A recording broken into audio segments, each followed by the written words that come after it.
Welcome to How to Kickflip with Moxie. I'm going to teach you how to do your first kickflip. The basic essentials of skateboarding, if you don't know them already. Alien Workshop Board, it's one of my favorite companies. Alright, let's get started. Okay, first thing we're going to do is position our feet so we can do a proper kickflip. I like to put my front foot here behind the bolts. I like to put my back foot here on the tail.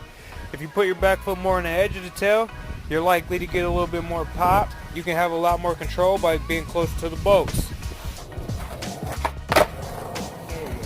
Alright, that's my fast motion kickflip. Alright, so the idea, as you saw, pop and drag your foot just like you would an ollie. But at this time, you're going to flip. And as it's flipping, you're going to see it come around. See the grip take?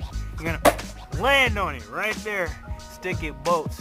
Try to stick it bolts every time so it's really clean. And then you can take that off stairs. You can take it off ramps. You can take it on the ramps and hit vert ramps. Yeah. Take it off stairs into big drops. Smash, alright? It's that easy. Just takes repetition. Keep trying it. Keep trying it. Flip. Whoop. Catch. See that? See you next time.